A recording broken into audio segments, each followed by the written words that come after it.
Almost everyone has a connection to food, whether it be reminding you of a special event, that birthday cake on your birthday, or even home cooked meals reminding you of your culture or even your native country. Today we connect with Femi, the founder of Dodo, a frozen plantain product that allows really anyone within Toronto, North America, eventually, to connect and really enjoy the plantains. Plantains were a food that were newer to me over the past few years, and the ways you can use them has really been inspiring. Using it similar to a potato, putting it in stews, frying them up to have a salty sweet snack is very interesting food that I love. But what we talk about today is starting a business within the food product industry can be challenging, difficult, but also a great way to bring something you love to the masses. We go over how Femi has been working on this idea for a few years, how COVID played a role, and most importantly, how to start a business from the ground up by really just having a drive and an interest, going to talk to store owners, to converting from direct to consumer to B2B and back again. Hopefully, you guys enjoy the story, learn a bit more about really starting a business and what a plantain is. It's not just a large, mushy banana. And most importantly, how important it is to have a passion when it comes to trying to be a successful entrepreneur. Hopefully you guys enjoy and check out the website and buy some plantains to have a tasty, quick snack. I guess to start off, like, what is that word? That's, interesting name. How is Ye- that a Nigerian word? Like, what is the background behind that to create the business? Yeah, that's actually that word dodo means plantains in Yoruba, and Yoruba is my tribe that I Mhm. come from in Nigeria. And so I think for me it was like, what could I name, the business or the Mhm. company that I think would have a catchy name, a catchy ring to it, also easy to pronounce, and would also have meaning, right? Mhm. And I was like, dodo. Like it's so simple, Yeah. and the thing too is there's like three main tribes in Nigeria. There's Yoruba, Hausa, and Igbo, Mhm. but there's many other tribes too. But the thing is, I think people from all those different tribes know what you're talking about when you say Mhm. dodo. Like plantain equals dodo. Mhm. And so for me, it's like, okay, well, this is already a very popular term for plantains in Nigeria, at least. So I'm like, Yeah. okay, I can launch with this, I can go to market with this, and I think people would get it. Like people who are from Nigeria and even from Ghana as well Mhm. would get what I'm referring to when I say dodo. So I thought, that's probably, a good name. It's catchy. It has the meaning behind it as well Mhm. too. And I think the last thing too for me was I was trying. Here's my vision though. I wanted to create a company whereby, when people think of plantains, Mhm. they think of us. Yeah. So plantains become synonymous to my company Dodo because Mhm.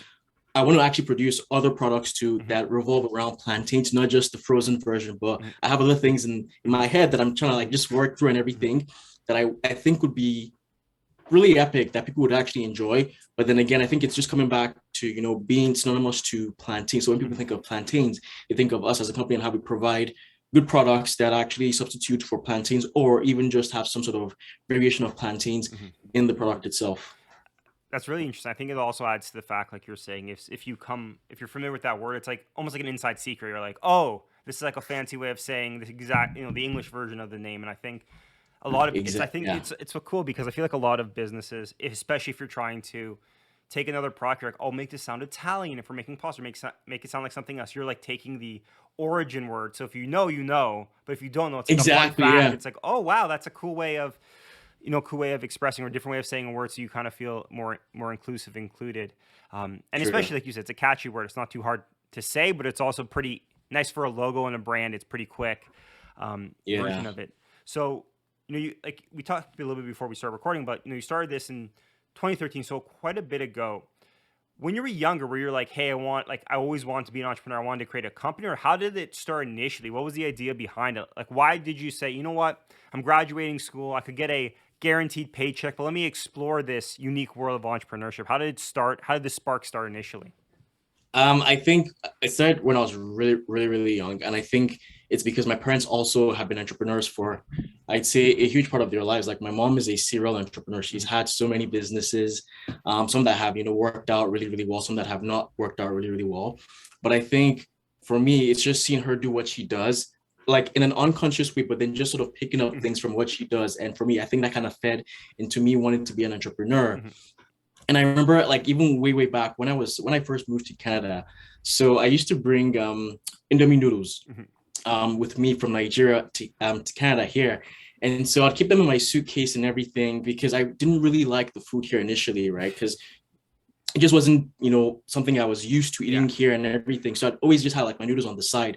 And I was staying in a hostel with a couple of other guys. And so like usually maybe like see around like 10 p.m. or so at night when people are just getting hungry. They come and like, hey Femi, can I get some noodles from you? And I'll just start saying, yeah, sure, I can give you noodles, but then you have to pay me like $1 or $2 just for a pack of noodles. Hmm. And so from there, I just started like selling, I'll bring stuff and then actually sell to people. So I think that whole, I guess, trading and Hmm. just even like, exchanging stuff for money, something I sort of got used to, like I'd say from way back in the day. And I think it just kind of stuck with me. And then again, just see my parents do what they do on a daily basis, just grinding, working on their own, doing their own, running their own business. I think just kind of like got into me and as well. And I saw, what, this is something I think I'd want to pursue eventually at some point in time. And it just kind of worked out that way. Because I think to your point, yeah, before all of this, I was working full time after I finished my undergrad, and I kind of knew I wanted to do something on my own, but I just wasn't sure what that thing was going to be, and I didn't want it to just be any random thing that stuff that I didn't really care about. Yeah. But like for this, when I had the idea, I was like, this is something I think actually has merit and could actually go far if I just work it right and execute on everything I need to do properly, right? And so for me, I was like, this is the thing I'm going to do and spend so much time and energy to make sure I can get it off the ground. And when it all started, so you were like, okay, I want to sell plantains. This is kind of the future I want to go with. Were you like, I guess from starting off that point, like, what was the biggest shock when things were rolling? Like, did you have any idea on how to like to distribute a good or like how you're gonna get to? So one thing, especially if you're in Canada at this time, like they're not readily available comparatively to like anywhere in the states or anywhere else. Like, how did you Yeah. fix that first problem? Like, how are you gonna get them? Like, did you have an idea of like how to ship them in and like package them, or was this more of like were you starting more on developing the brand and trying to create the education, or kind of how did it all like? What was the first like not roadblock or first like starting point where it started getting the idea more into like a reality when you're trying to kind of move the ball forward? I think honestly, it was just through like using Google to do research, Mm-hmm. to be honest. Like for me, like as far as like where to get plantains, there's this store owned by Loblaws called Wholesale Club. Mm-hmm. And as the name suggests, they sell you like bulk products to like, small Mm-hmm. business and even to the Mm-hmm. public as well too. And so I know Loblaws sells plantains typically. So I was like, okay, let me just try and check and see if they actually have in store and if they sell them by the cases. And they did actually have them in cases too, and the price was a lot better than what you would typically get at a regular grocery store. So Mm-hmm. like this is probably a good place to just source them from initially Yeah. as I launch, and then from there, when I then scale, I can then probably go directly to the source, like Mm-hmm. to Guatemala, where they actually source them from. But for now, it's just really through the wholesale club. That's where I get them Mm-hmm. from. Well, that's interesting. I think that makes a lot. I would have never even assumed that like you could source them locally, but I guess it makes sense because a lot of people use plantains are in different recipes, especially. But that's really obviously one thing with the word and with the fruit itself is the difference between a banana. I think that's like me growing up. Obviously, you see them all the time. You're like, oh, this is a mushy banana, and that's not the case. They're supposed to be different. Yeah, We're like obviously we talked a little bit before we started recording. Like you said, education was a big part. When you kind of talk to people who are maybe newer to the food or like how to use food, what are some of the misconceptions? Is it that they are expecting it to taste like banana? Is that they're not cooking them properly? Like, what are some of the sticking points initially? Because I feel even though it's not, I'd say an exotic food, it's not like a dragon fruit or unique fruit. It's not that common in most people, I'd say, daily or weekly diet. true. Yeah. I think the biggest thing was people thought you could eat it raw. And I was like, no, no. And I mean, I can get why, because bananas, or you eat them raw, like when they're ripe and they're soft, Mm-hmm. like you just peel it off and then it comes off and you take a bite, Yeah. right? So it makes perfect sense. But I was like, no, no, no, you don't eat plant. You have to cook them. And like, oh, like, well, how then do you cook them? Because they can't really think or Yeah. fathom how you cook a banana because that's the direct comparison, right? Mm-hmm. And I'm like, you just literally peel them off, and you can't peel them with the hand. You have to use a knife Yeah. to cut through the skin because the skin is tough. So you take a knife, cut through the skin. You can slice or dice them however Mm-hmm. you want to cut them, and then just put them in either in an oven. You can fry them Mm-hmm. in a saucepan with some oil, or you could even bake them too. So Mm-hmm. there's different ways you could actually cook them. Some people actually bake them whole, like the entire whole plantain. Interesting. Mm-hmm. We do that even back in Nigeria as well too. It's called boli. Mm-hmm. So it's another, just a different name Mm-hmm. also of how it's prepared, roasted in that format. So it's again roasted plantains, but in a whole form. And what would you say But I is? think, yeah, Mhm. No, go sorry, ahead. Go ahead. the big misconception is that people think you could eat them raw. And I think the other thing too that I'll say that's close to that is that people just think it's like a relatively weird or huge banana. It is. That's what I keep getting most I, of the I time. I do think it is true. It's like the aesthetic. You look at it. What would you say it's the most comparable to a food people would know the most? And you can't don't say like everyone always says like every meat's compared to chicken. Like what would you compare a vegetable to? Like what is this I would say comparable to? potatoes. Yeah, I was gonna Yeah, say the same potatoes. thing. I was gonna say when I first learned about them, started cooking with them, the when I guess word of advice was like treat them similar to a starchy carb or like a potato because you can, like you said, plantain chips are great. Make them all the time. You can throw them into anything a Yeah, potato would do works very well. So, exactly. and that's it is funny, like you said, the education. I think for a lot of, especially with new foods or anything, especially obviously both of us spending time in Vancouver, the biggest shock for me in Vancouver was like everything being vegan as well. So I was like, that was like a brand new comparing to Toronto. Toronto's like so futuristic, we think, but like in Vancouver has so much gosh darn new food that I had to learn how to eat and kind of how to educate myself along the way. So Agreed. when you were starting this and we were both going through the MBA, obviously now you chose to do an MBA, get more education, kind of typically the MBA is a lot more career focused than I'd say entrepreneurship focused. Not from, I mean, True. I'm hoping to go back to entrepreneurship as well, but when you're entering the MBA, was there any idea that, hey, I want to, this idea I've been kind of working on and off for a while, I'm going to try to take it more seriously? Or did this not really occur to you till the internship at the end or till the project during the summer? Or was this initially a thought in your head to kind of get the education to help launch this business? And honestly, no. Like I can even tell you. So like I think I changed my career aspirations. I think 3 times during the MBA. The first time, so coming into the MBA, I wanted to be a management consultant. That was for me. That was the goal. Yeah, like Everyone, so yeah, far off, right? That was the goal initially, and so I think um probably by I think the first semester or so, so like by December of 2018, I was like, nah, I think I want to do human capital consulting instead. So focus just on that Mhm. human resource part specifically. And then so that was like December getting into January of 2019. And then I started hearing more about like the internship and also the other opportunities during the summer. I was like, hang on a second, I know I was just talking about wanting to switch to human capital Mhm. consulting, but then also this opportunity we have to just do something, a project, for 4 months. And I'm like, I've always had this idea. I'm like, this is probably the best time. Best time, yeah. And I think for me, it was easy to make that decision because I knew like we had this idea for so long. We just hadn't really had the time, maybe the dedication too, because of work and everything else that was going on with our lives, to really focus and hone in on actually trying to build out that idea into something more than just the idea, right? So I was like, this is that one time shot that I have like in my whole life. It's between Mhm. like from the last 5 years or so till now. This is this one shot that I have, 4 months uninterrupted to just go hard and see if this actually makes Mhm. business sense. And so I was like, you know what? I'm going to do that instead. I'm going to just take that shot and then give it a try. The worst that would happen is that I learn and that it doesn't work out. And then, I can move on to something else. I can probably go back to human capital consulting or Yeah. figure out another career eventually. So for me, that's how it kind of, I guess, shifted over Mhm. time within those few months or so going into the MBA. And so you say, okay, I'm gonna take these 4 months, start working on product, the project, the company. What was like the first roadblock or sticking point you hit? Because obviously you work on this idea, but now it's getting a little more serious. You're in a atmosphere where you say you can work with some professors within the food science. Like, what was the day one work you had to figure out? You think to get to really the ball rolling? Um, I think for me, it was just the financial projections. Like, could this actually make business sense?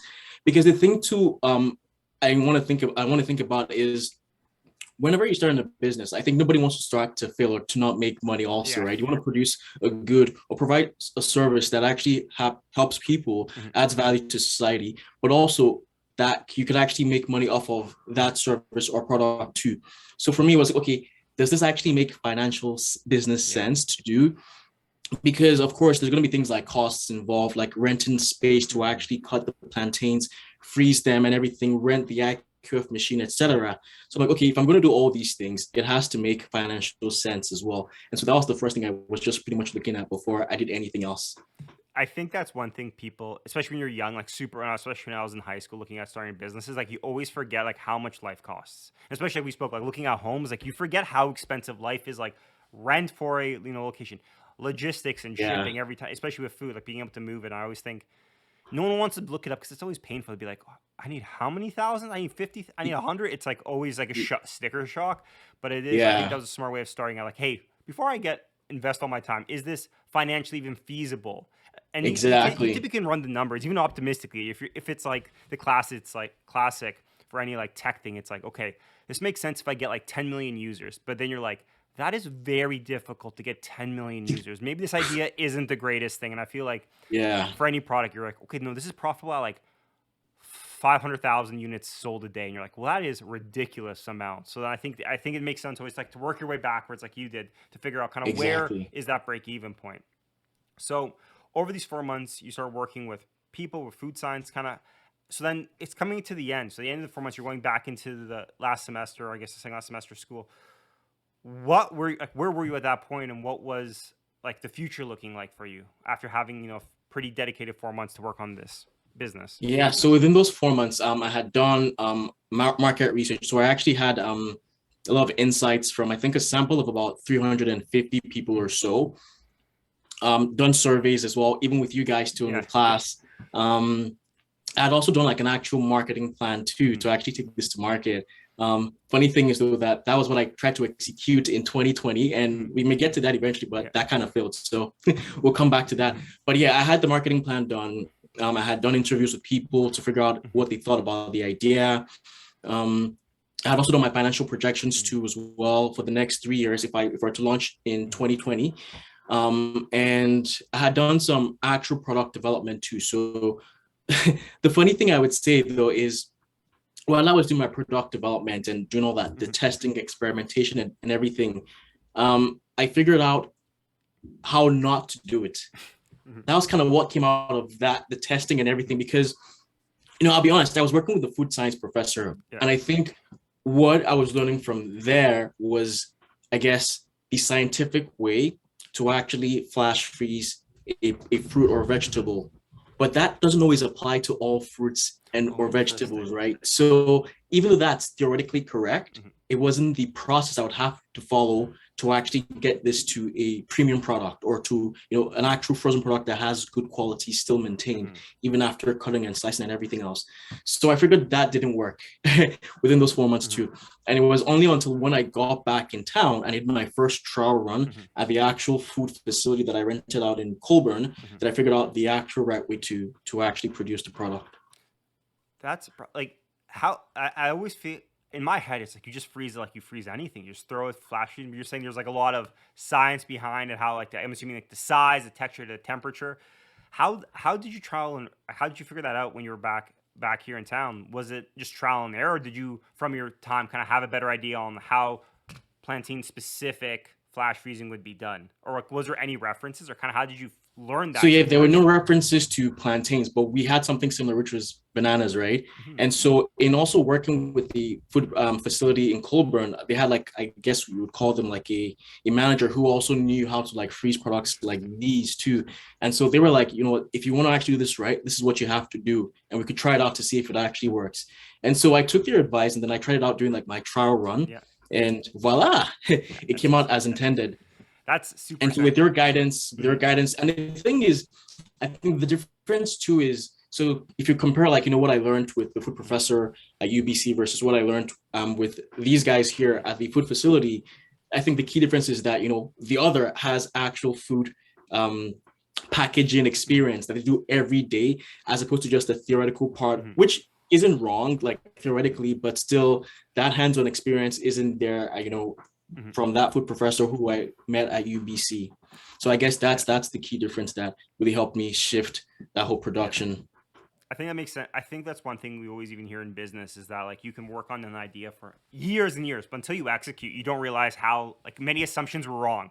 Like, and I think that's a Absolutely, classic, yeah. especially in the MBA. You're like, you do all these financial projections. We'll talk about like your marketing plan. You're like, theoretically, this is perfect. This is like, using like these four C's. We're using this chart. There's four quadrants. We're perfect. And then you launch, and then it's like, oh wow, Everything just crumbles. everything crumbles. You're like, this is not how it works. Never goes according to plan. And it's always, I always find it comparable to like every time I'm with my grandfather. It's like, hey, like, oh, this is how you like, something new in cooking, or like, this is how you're supposed to do, and it always fails. And it's like, yeah, like the 89 years of experience tends to work out when I'm trying to like to plan something, because he's like, he loves his gardening, and I'm always like, no, I googled this new way, and he's like, nah, it's not gonna work. But I'm like, theoretically it does. And then I'm like, oh, okay, that's why it's been done the same way for like 300 years, because you know better than There me. you go. But Yeah. so you're starting this, and like you said, you started a marketing plan, and then you said you tried to launch it I'm assuming it was pre-COVID at that time, or like the beginnings of COVID.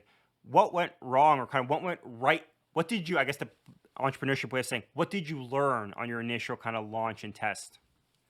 Yeah, so I guess my launch was in the fall of 2020 after things kind of opened up Mm-hmm. again Oh in yes, Toronto. COVID's been around for Um, so long. I forgot how far back it goes. yeah, I know, right? Yeah, two years and counting.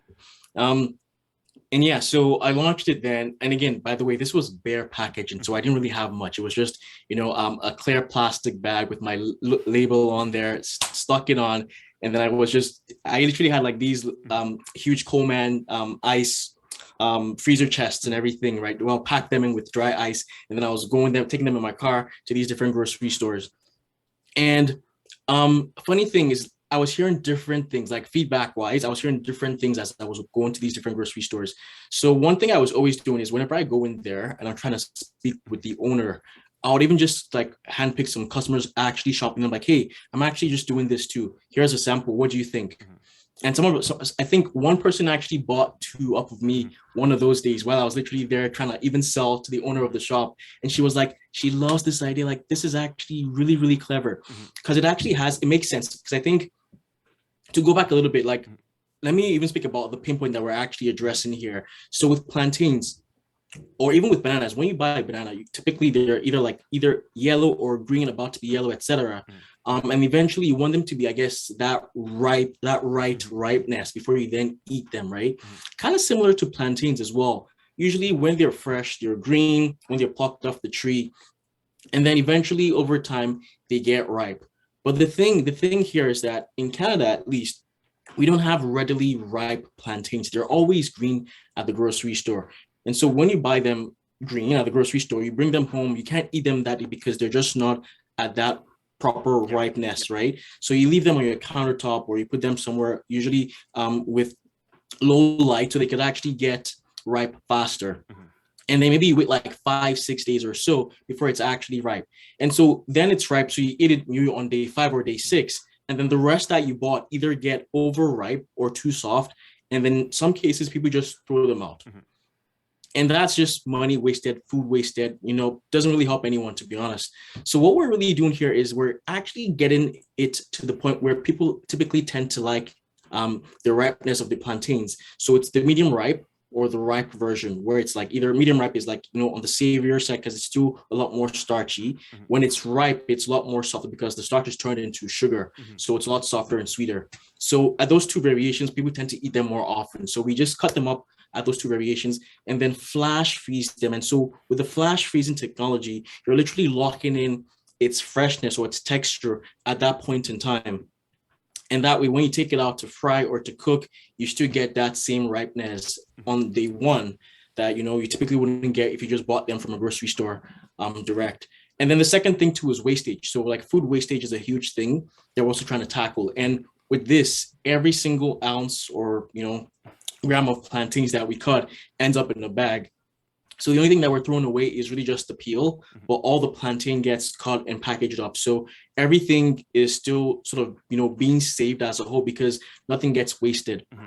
So there's that we're solving for. And also even the next thing really is the convenience factor too, because with this, you just simply take it out of your freezer, straight to your frying pan. You add your spices, salt, pepper, and you're good to go. You need to actually peel and cut beforehand. So that's those are the things we're really hitting on with this product specifically. And obviously, I think convenience is important, but the ripeness, I think you don't realize how I buy so much fruit. It's so annoying because typically when you buy something, and this might be like, it's a bad way of looking at it, but I'm like, I go to the grocery store, I'm like, I'm hungry today for something. What am I going to eat today or tomorrow? And then you Plantains. buy like plantains. But then problem is, like you said, is you buy them, you have to wait 6 days, and then I always forget about it. I'm like, oh, and then they're overripe, or you're like, I don't really feel like them now. I had too much. I ate something else. So then I think it is Right. a huge challenge, and I think for a lot of, and I think what you said, like your first experience of them, especially if this is a newer product, if you buy them right when they're green, you cook them, you're like, these are so bitter. These are not great. Or it's the They're opposite horrible. side. You're like, this is so overripe because we're the last one on the shelf, and you're like, this is just like mush. It's like way too sweet. They're falling apart. So I think even for Exactly. people introducing themselves to this food, it's a good way of trying it at the optimal ripeness, cooking time, so you can really have that experience of like why so many people love plantains and kind of how you eat them. So Exactly. early 2000s, COVID's slowing down, always obviously still around, and you're trying to launch it. Kind of how does that launch go? So now it's been some time between the MBA and kind of this state. How are you expecting to launch? Kind of what's the plan going into it, and what were some of the challenges? So you're in the store selling plantains out of the back of your car. Are the store owners okay with this? Like, what's going on in this? How are you trying to convince them? Because I feel this is always a challenge. Like, you're trying to sell somebody who's trying to sell to you, their grocers. Exactly right. Yeah. So honestly, I would just and I always funny thing. So let me just give you this hack. I would always wear my UBC sweatshirt Yeah. just so they would actually see me as a student. So always come with like that nice guy, attitude. I'm like, hey, I just finished school right now. I went to UBC and I came up with this new product that I think would add value to Mhm. what your customers typically buy from you on a daily basis. This is what it is. It's frozen plantain slices, and I just tell them exactly what it is. And then I show them the product too, so they could actually see it themselves. And then, they take a look and like, doesn't look too bad, okay. So what's your expectation? Then they ask me like, what do I want? I'm like, oh, I would love you to actually have this on your shelves. Mhm. That way your customers could actually pick them up Mhm. when, they're shopping. And then they'll either tell me that, oh, sorry, I can't make the decision right now, or that we're completely stocked. We have so many things in our Yeah. freezer out that we can't put this on. Always some sort of excuse or the other, right? Or oh, they'll call me back, whatever it is, they always have an excuse to at least have me go away, Mhm. and then they never follow up or anything like that. And usually even when I follow up with them, they either don't pick up or anything like that. Mhm. There were only, I think, about 4 stores that actually entertained me and actually took my product on. And the funny thing is, in one of those stores, I was doing the exact Mhm. same thing. I saw a few customers there and I was like, hey, do you actually want to see what I'm working on? And then I showed them the product and they were like, why? Like, why this? Mhm. And I'm like, because this actually saves a lot of plantains. You get it when it's properly ripe. You get it at the right texture. I was giving my spiel, and they were like, they think it's not necessary, and they said it to my face. And to be honest, that really hit me. Mhm. But I was like, well, I mean, thanks for your feedback, but I think this has merit for sure, Mhm. and I think there's value that we're providing in doing it in this format Mhm. versus just having to wait 4, 5, 6 days to get your plantain to its ripe texture. But yeah, they weren't loving it. So that was, I guess, one that didn't go so well. And then the funny thing too is even the store owner at the time too. So she came out afterwards after I was done speaking to those customers there, and she was like, "Okay, so what do you have here today?" And I was like, "Okay, this is what I'm selling. I think it's a great product for your store Mhm. because you already carry plantains today, right?" Yeah. And she looked at it and she was like, "It's actually not so bad. It looks like it's a good idea." And then she was like, "Well, I could easily do this too and sell it myself." Mhm. And I was like, okay, I mean, I didn't say, well, I thought, Mhm. okay, well, I'd like to see you try. Yeah. Because I think what she was doing, she was downplaying, I guess, like the effort and even the research I had done to actually put that product together and even make it at that same quality that I Yeah. have it today. And I don't think she could appreciate, I guess, all that work that went behind it. So she didn't really see it the way I would see it Mhm. too, right? And she still took it on. She still took, I think, about 4 packs from me that day, but she wasn't enthusiastic about it, to be honest. And also, she didn't even sell. So Mhm. it still didn't work out at that store. But yeah, so that was the plan initially. I got into about 4 different stores, but they really didn't sell anything. And so I had to just sort of put a pause on that and then re-strategize how I was going to go to market eventually with, going direct to consumer, which Mhm. just came out a couple weeks ago. And how obviously going business versus direct consumer, there are some differences with that. Kind of what obviously because you have some experiences, but like what was some of the differences you found with going direct to consumer versus trying to go store to store? What were some of your thought process changes and kind of what made you switch into focusing more as a direct to consumer product rather than a typical, try to sell one store and possibly get a few sales through there? Besides all the headaches you Yeah. have to deal with managing with someone else, kind of what was the change that made it a little bit more successful, especially with this launch, a little more focused? So I think one of the things too, I mean, it was again going back to the learnings from like that first soft launch, basically. It was really hard to like really get it into stores, right? It's really hard to like, have people believe in what you've created and really see the value there. And I was like, you know what, rather than focusing my energy just to get one store, why don't I just, take the control and actually put in all the effort to get my products to the consumer Mhm. directly. So again, that shift of just, having the experience of dealing with people who weren't really appreciative of what I was Mhm. putting out there, made me really shift my thought process.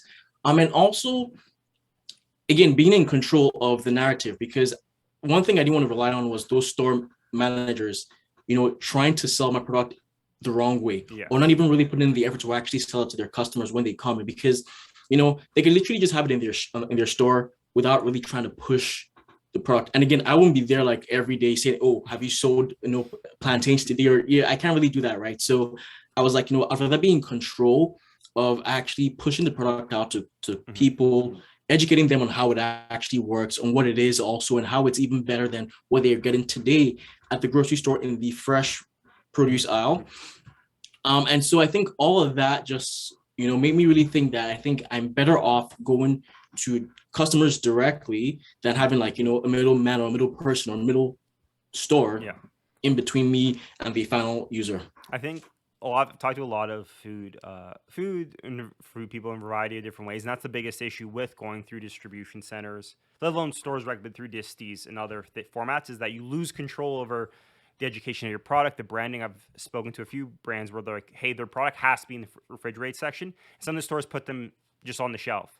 Oh, So then when the customer buys it, they're like, "Hey, these are a little bit mushy. Like this doesn't taste yeah, good." And you can't. It's one of those things where you lose all the control. So I think going direct to consumer, it makes a lot of sense, especially for, like you said, a lot of consumers might not know, buy any plantains before, they might not see the value, but by going to mass market and allowing everyone who's interested in it to purchase it, first you right. drive up the brand, you get some education, but also once you have sales, it's easier to go to a store and say, hey, we're selling X amount of units a week, X amount of units a Yeah, day. We think your target audience would love this. Kind of, it gives you a little bit more of a bargaining chip as well. So it's not like, please hold my products. It's like, hey, I'm selecting you to be exactly able right. to hold the Yeah, product. exactly. The shift comes after, like, after you've actually had those sales, Mhm. and then you can then now start negotiating prices and calling the shots Yeah. with the stores directly. And now that you've launched, but like how have you figured like the other aspects? So obviously the idea is important, your launch, but now like manufacturing and like shipping, like how did you learn all about that? 'Cause I feel that's like a whole different beast, logistics, let alone the food science behind it. Yeah. Honestly, like it's literally just one step at a time, Mhm. because, and I think also what has helped is I kind of had like that call it the break in between in 2021, Mhm. where I was really just focusing on how I was going to go direct to consumer then on the next launch, right? And so for me, it was like, okay, if I'm going to do all this work and go direct to consumer, that means I'm going to be pretty much the one leading everything as a small Mhm. business, just even about to launch, right? So when it came to manufacturing, so I already knew how that process was because I'd done it before in the Mhm. past in 2020. So I knew exactly, okay, if I could buy, this maybe say 10 cases of plantains, I could produce that in this amount of time with this amount of equipment, etc. So Mhm. I already did all that work beforehand. So it was relatively easy Mhm. to still at least execute on that, before this most recent launch. So that's that. The logistics part was really difficult because um, this time around, I did about I think 12 cases in total Mhm. of volume, right? And I was like, should I actually rent a van, or how should I actually get this product over to the facility? Because this, like, I'm in Oakville on the west side. Um, it's about an hour 45, close to 2 hours away Mhm. from me. And I was like, should I rent a van? Like, what's the cost going to be if I rent a Yeah. van? Because I'm thinking of, okay, I want to do this, in the most efficient way, but also save costs too. Mhm. So I have like a regular sedan, a Chevy Cruise, Mhm. and I'm like, I'm sure all those 12 cases could somehow fit in there. And so I just stuffed everything in there. I think there were about two boxes where I just had to like literally take the boxes out and just throw the actual plantains Yeah. in the car just to make sure I have enough space to put everything together. And we just used my car, drove all the way down to Colburn, the Mhm. facility in Colburn, to go to the production there. But then when so I do the production there, and then I actually bring all the frozen products after it's packaged. Mhm. And I have two huge chest freezers Mhm. in my garage here. So I actually store them here so I could actually fulfill the products for delivery out of my garage. Mhm. And so when I was going to go and pick up the finished product at the Mhm. facility, I had to rent a refrigerated truck. And that wasn't cheap also, by the way. But there was no other option. Like I Yeah. couldn't use my car because again, it's already frozen at this point in Yeah. time. And if I use anything less than, uh, uh, a vehicle that has, a frozen Mhm. space that's less than even minus 15 degrees, it would just reduce the quality of the product. It would just Yeah. get soft and eventually it would just spoil. So I was like, I cannot definitely Yeah. lowball on that one. I would just have to like bear the cost of actually getting the product back home Mhm. so I could actually store them in my freezer here. And so that was what I did. I just packed everything up and then brought them home in the Mhm. refrigerated truck and then offloaded them into my chest freezer here. And so right now it makes it really easy for me to just, wake up in the morning on the weekends right now Mhm. and just go start fulfilling the products and the orders that I get Mhm. during the week. That's so funny because like I've talked to a few people, and especially in the early on in their career when developing products, and I hear like people like not running out of space in their fridge and being located in Toronto, being like their balcony on their apartment just having boxes of product because it was freezing outside, so they'd use their backyard as a freezer, or Oh yeah, you anything, anything to just anything you keep the can. product in. Yeah, I was surprised you weren't like, and then it was minus 30 that day, so I drove home with the windows open, and I lost the plantain, like something wild like that. But no, I think what you said makes sense. I think one of the challenges with any entrepreneur in any business is the fact that you want to cut lower costs, but you don't want to cut corners. And I think, like you said, that's the issue. exactly. You're like, you might be able to make it back, but then half of it might have de-thawed, and then as you know, like if you de-thaw something and refreeze it, like the It's quality not the is same quality. just Exactly. So deteriorate. so that's Yeah. something I cannot play with or even I would say cut corners on. Like the quality is I think for me the most important thing right now, and I think that's what would even help this business grow Mhm. eventually because I think once you have a good quality product with the right marketing, the right Yeah. people, I think you can take it to enormous heights. So for me that's the big thing, just keeping that quality intact at all Mhm. processes of like the logistics and everything till Mhm. it gets to the consumer. And now that we're kind of wrapping up here, but one question I always love to ask is: was there anything that was easier than you thought? I mean, entrepreneurship always has difficult things that were surprising, but was there something you thought being newer to entrepreneurship was like, hey, this can be impossible, very difficult, that didn't turn out to be not easy per se, but not as complex or as mysterious as you thought once you got into it? I would say the delivery. So again, because they have to be frozen, right? So what I actually do is I do my deliveries only on the weekends right now. Mhm. And I don't rent a truck to go deliver like a couple of boxes over the weekend. No, I actually use my car. Well, the hack here is I actually package them in the boxes with dry ice. And so, like most people probably know this, dry ice keeps things frozen for at least 24 hours minimum. Mhm. So usually I would just put maybe like a handful or so, maybe like 2 buckets of dry ice in the boxes with the frozen plantains already packaged up and everything. Put a nice little thank you Mhm. card in there, zip it up and all that, and then put it in my car. Do that for all the orders I have, and then just Mhm. take them out throughout the day, throughout the afternoon on Saturdays, and then get the product over to the consumers directly. Where do you get dry ice from? Can you just So there's buy it? this store. There's a store in Etobicoke. Actually, so I actually live my place in Oakville. Yeah. Drive to Etobicoke in the morning, get like I think a 5 kilo bag of dry ice, and then drive back home, and then start the whole fulfillment Oh process wow, from there. that's So it's a grind, but I think it's something that I have to do right now to mhm. make sure that the product is still intact with its quality. Yeah, that makes a lot of sense. That's super funny. I mean, it's such an entrepreneurship story to kind of figure it out. But like you said, you not hack it, but like you said, like bootstrap it, figure out the most effective way and efficient way to get through it. Now, I mean, super interesting story, super unique that you're bringing behind this product more to the mainstream. How has the launch? How has the launch gone? Has it been? How you been feeling with it? Because now it's kind of you're up and running again. Things are going. Like how has the first few weeks been with the product being launched and kind of fulfilling orders? Has it been as Yeah. hectic as it seems? Well, I would say it is exciting. So I'm actually loving it, because I think for me, it's really the process of like actually, because I feel like I dreamed of like doing this for so Hmm. long. So now that I'm actually like in the weeds, actually doing things, like packaging Hmm. products, putting things together, being at the facility, actually like cooking up stuff and Hmm. everything, like it feels so surreal. And when I had my first couple of deliveries, I think this was like, I guess the first weekend that I launched, like even just that day, waking up in the morning to just actually like get out, shower, and then actually start packing boxes and everything Hmm. was it was just like a really good nice feeling like, like I'm finally here, I'm finally actually like making stuff happen, Yeah. And so for me, that was a really good feeling and a positive feeling to have, because I've been sort of like wanting to have that for a while just with this product. And now that, we're already like 2 weeks in, I would say the reception from people, like my friends, people I have on like my personal Instagram page, they've all been positive. Like they've all been very, very supportive. They've been encouraging. So that's kind of really good to see as well, because you want people to also like believe in what you're doing. Yeah. Um, I'm also asking them to place their orders too, just so they can also really support me as well. But yeah, like I've had a couple of orders even this week that I'm going to be delivering tomorrow, being Saturday. Yeah. And yeah, it's good all around. I'm really happy with the way it's going so far. And one thing I would say though, that I think for me, I know you asked what's like, I guess the easy, or what's relatively easy for me. What is relatively challenging for me now is actually building content on social. Mhm. Like, so I have my own personal page, but I was never really one to post a lot of stuff on Instagram or even Facebook or Twitter or anything. So now having to do that for my business, it's like a whole different thing, because now I'm creating reels, putting up stories and everything, just so I could have that content and engagement with my consumers out there. And I think it's really important to have that, for any business right now in today's age. But for me, it's relatively tough. Yes. But I think, Yes.